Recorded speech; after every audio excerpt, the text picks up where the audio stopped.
নমস্কার বন্ধুরা, কেমন আছেন সবাই? নন্দী ফ্যামিলিতে আপনাদের সবাইকে স্বাগতম।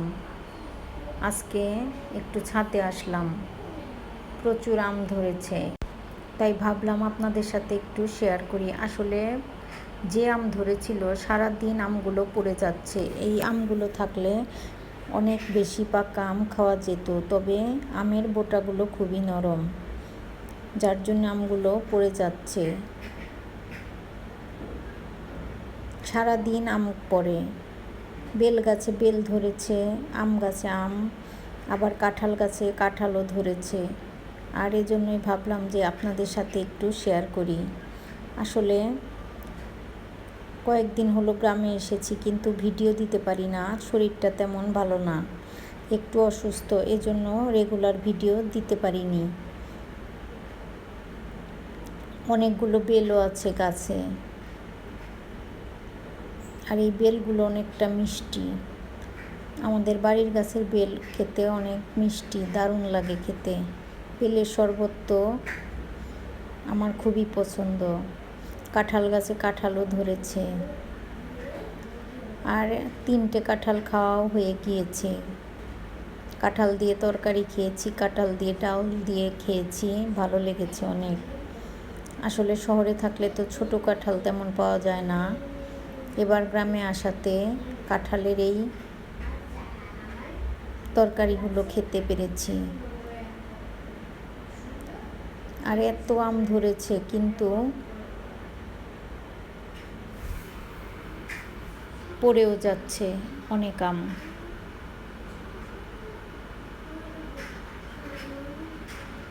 আসলে গাছের ফাঁকে ফাঁকে, পাতার ফাঁকে ফাঁকে আমগুলো লুকিয়ে থাকে, তেমন একটা দেখা যায় না, তবে যখন পড়ে তখন বোঝা যায় যে কত আম। প্রতিদিনই 2-3 ঝুড়ি করে আম পড়ে যাচ্ছে। মা কতগুলো আম কেটে নিয়েছে, একটু জেলি বানাবে। এবার রাতের বেলা কড়াই বসিয়ে দিয়েছে চুলায়, আর তেলও দিয়ে দিল। আসলে খুবই সহজ আমের এই আচারটা। আমের এই আচারটাকে আমরা জেলি বলি। কচি আমগুলো কেটে ধুয়ে নিয়েছি। এবার তেলের মধ্যে পাঁচফোড়নটা দিয়ে দিলাম। পাঁচফোড়ন দিয়ে আম দিয়ে শুধু গুড়টা দিয়ে দিলে, নেড়ে চেড়ে নামিয়ে নিলেই হবে। এতে আর অন্য কিছু দেওয়ার দরকার নেই। আর একটু লবণ দিতে হবে। আমার মায়ের হাতের এই জেলিটা খেতে ভীষণই ভালো লাগে।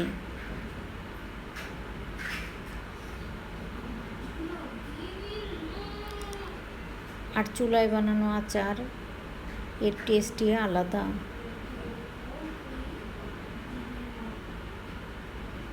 এবার দিয়ে দিচ্ছে কুসুরের গুড়। গুড় দিয়ে আচার বানালে খেতে বেশি ভালো লাগে, তবে আমরা চিনি দিয়েও বানাই। আজকে মা গুড় দিয়েই বানাচ্ছে।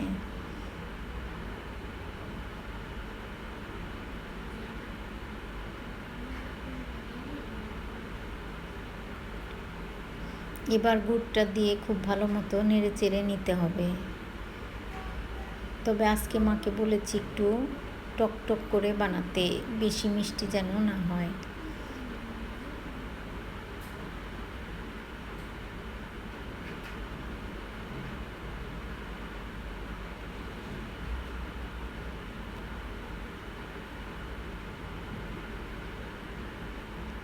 গুড়টা আমের সাথে খুব ভালো মতো মিশিয়ে দিয়েছে। এবার জলটা উঠেছে, গুড় থেকে, আম থেকে অনেকটা জল উঠেছে। এই জলটা শুকিয়ে গেলে আচারটা হয়ে যাবে। তো বন্ধুরা, আমার আজকের এই ভিডিওটা কেমন লাগলো অবশ্যই জানাবেন। যদি ভালো লাগে তবে আমার ইউটিউব চ্যানেলটি সাবস্ক্রাইব করার অনুরোধ রইল। আর যারা ফেসবুক থেকে দেখছেন তাদেরকে অনুরোধ রইল আমার ফেসবুক পেজটি ফলো করার। ভিডিওটি দেখার জন্য সবাইকে অসংখ্য ধন্যবাদ।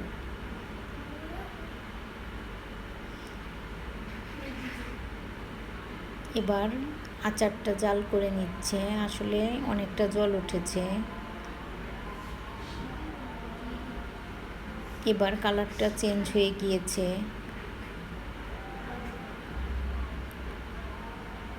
তবে চুলায় বানাতে তেমন একটা সময় লাগে না, চুলার জাল থাকে প্রচুর, যার জন্যে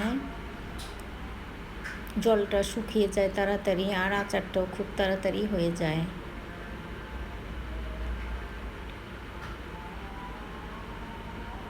এবার প্রায়ই হয়ে গিয়েছে, আরও কিছুক্ষণ জাল করে নিতে হবে, তাহলে আমাদের আমের জেলি বানানো শেষ।